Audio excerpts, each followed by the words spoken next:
Assalamu alaikum students. I hope that you all are fine and good in your health. Today our topic is a prose from your English book, and the topic is Polo, the king of games.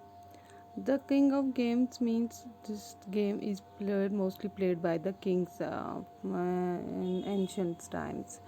And it is said that there are many games played by common people, but certain games are played by certain peoples and in certain areas. Also, and there is the games are played with little variation in rules from one area to another area. Okay, one such game is polo. Played on this polo is a game which is played on horseback as the player strikes the ball with the mallet in his hand. Mallet is a king long stick with a head like a hammer, which has a head like a hammer used to strike the ball in polo. Okay, what is mallet? Mallet is a long stick with a head like a hammer used to strike the ball in polo. Okay, the fast and the furious game is famously called the king of games. This is very fast game and also very dangerous game.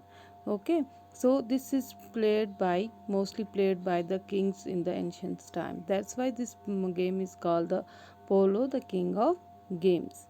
ठीक है ना, समझ आया। बोलते ये game जो है ये आम लोग जो हैं बहुत सारी गेम्स खेलते हैं, मगर कुछ गेम में जो है जो खेल जो हैं किसी जगह कोई सर्टन पीपल जो हैं वही खेलते हैं, कुछ खास लोग जो हैं उनको खेलते हैं।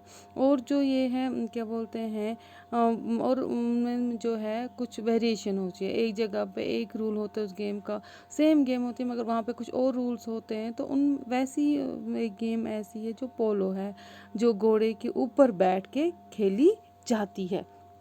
Just like this you can see in the picture, घोड़े के ऊपर बैठ के खेलते। You can see the mallet, the stick the player has in his hand, and you can see that it has a hammer like at the end, and it strikes, the player strike the ball with this the hammer like pointed, so तो ये वो जो हैं उससे खेलते हैं। ठीक है ना, तो इसी गेम को बोलते हैं पोलो बोलते हैं। Now let us starts with our open your books, page number 34, and let us start with the lesson. The king of games lets other people play at other games. The king of game is still the game of kings. बोलते हैं king people, जो लोग जो खेलना चाहते हैं game उनको खेलने दो, मगर जो राजा महाराजों की जो गेम है वो गेम, वही गेम जो गेम किंग ऑफ गेम्स जो है वो स्टिल अभी भी वही किंग्स, राजा महाराजा आज भी उसी को पसंद करते हैं। एरिस्टोक्रेटिक पीपल्स अभी भी उसी गेम को पसंद करते हैं।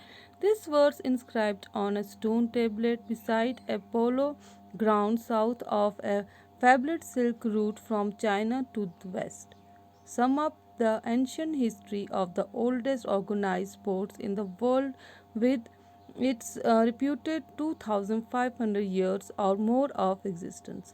बोलते हैं ये जो है, ये वर्स जो है ये लिखा हुआ है, खोदा एक वहाँ पे स्टोन है, एक यहाँ पे रूट एक है, सिल्क रूट जो है आपने पढ़ा होगा हिस्ट्री में। सिल्क रूट है जो चाइना टू द वेस्ट आता है, वहाँ पे जो है एक पत्थर पे ये लिखा हुआ है कि लोग जो गेम खेलते हैं उनको खेलने दो, मगर जो राजा महाराजों की गेम जो है थी वो आज भी वही गेम जो है वो किंग ऑफ गेम्स रहेगी। ठीक है ना, ये सिल्क रूट पे एक पत्थर है, उस पे खोद के लिखा हुआ है। ठीक है, तो एंशंस, ये पुराने ज़माने में जो है, पुराना टाइम जो है, पुरानी वक्त में जो है ये स्पोर्ट जो है बहुत खेला जाता था। कम से कम 2500 साल पहले से ये गेम एग्जिस्ट कर रहा है। Certainly, polo reflects all the qualities that made the Mongols, Hordes, and the greatest nations of horsemen in the ancient world. Great equestrian skills coupled with a clear eye and a stout heart are the prerequisites of a polo player. Polo was born in Central Asia, spent its childhood in Iran and attains maturity in the northern area. बोलते हैं कि पोलो जो है वो reflects करता है अभी भी उसकी जो क्वालिटीज़ हैं, जो मंगोल्स जो हैं, हॉर्स मीन्स होता है जो ग्रुप ऑफ पीपल्स होता है, ठीक है ना, a large group of people जो होते हैं, अभी भी जो मंगोल्स जो हैं उनमें ये जो है ये क्वालिटी जो है ये नज़र आ रही है, और उनमें ये क्वालिटी नज़र आ रही है कि वो जो है रिलेटेड हैं किससे, हॉर्स और राइडिंग से, हॉर्स से और राइडिंग से रिलेटेड, क्योंकि वो जो मंगोल्स जो वो लोग थे उनके जो एकदम आईज़ बिल्कुल क्लियर होती हैं, और जो हार्ट जो होता है उनका दिल जो होता है वो बहुत ही मजबूत होता है, स्ट्रांगली बिल्ट होता है, ठीक है।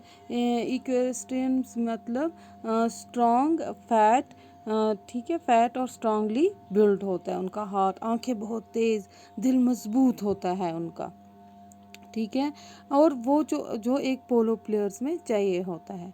पोलो जो है ये पहले जो है स्टार्ट कहाँ पे, सेंट्रल एशिया में हुआ था, फिर उसके बाद जो है ये पहुंचा कहाँ पे, चाइना में भी कुछ देर तक खेला गया, और जब ये ज़्यादा है ज़्यादा फैला कहाँ पे, जहाँ पे फैल गया नॉर्दर्न एरियाज़ में, ये फिर बहुत ज़्यादा फैल गया, वहाँ पे इसने मेच्योरिटी ले ली अपनी जवानी, वहाँ पे ये मतलब कि ज़्यादा फैल गया, ज़्यादा मशहूर हो गया, कहाँ पे, यहाँ पे नॉर्दर्न एरिया में, ठीक है।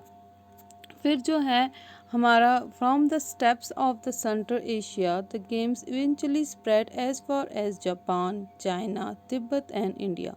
Over the age, the aristocratic games developed to promote equestrian and military skills and was ranked next to the battle itself as the ultimate test of the prowess of the prince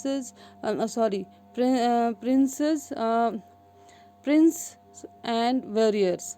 from the बोलते हैं ये जो है वहाँ से फिर जो central Asia में आया, वहाँ पे जो गेम जो है बहुत ज़्यादा फैल गई, जापान, चाइना, तिब्बत, इंडिया सब जगह फिर ये गेम फैल गई, वहाँ पे खेली जाने लगी।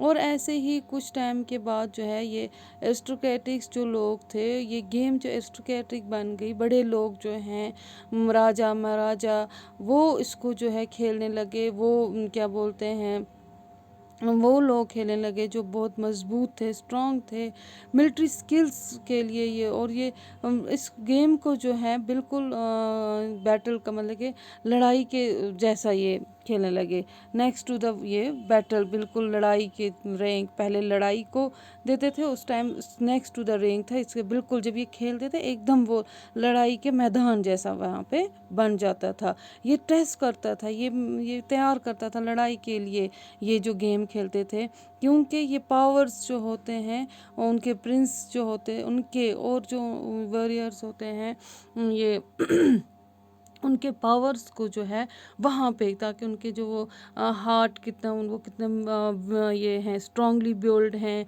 उनकी आइज़ कितनी शार्प्स हैं, कितने स्ट्रांग हैं वो, तो ये गेम वो खेल के वो भी पता लग जाता था, उसके लिए स्किल्स ये तैयार करते थे, उसके मतलब कि लड़ाई के लिए ये गेम खेलते थे, ये लड़ाई लड़ने के लिए तैयार करने के लिए, लड़ाई लड़ने की तैयारी करने के लिए ये गेम खेली जाती थी, ताकि उनमें जो है ये बिल्ड हो जाए, ये जो उनमें शार्पनेस आ जाए, उनमें वो स्ट्रॉन्ग बिल्ड हो जाए, तो ये बिल्कुल एक next to the battlefield होता था ये गेम।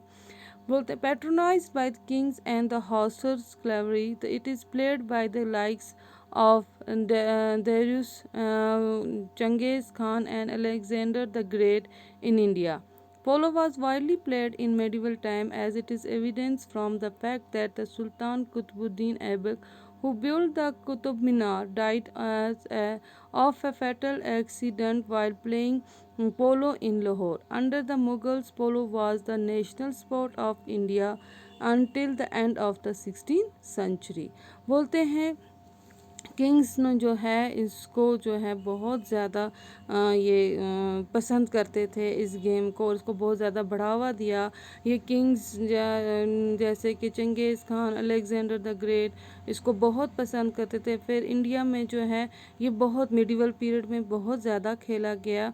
ये पता चलता है फैक्ट है जो कुतुबुद्दीन ऐबक जो है वो यही गेम खेलते वक्त उनकी मौत हो गई लाहौर में, ठीक है।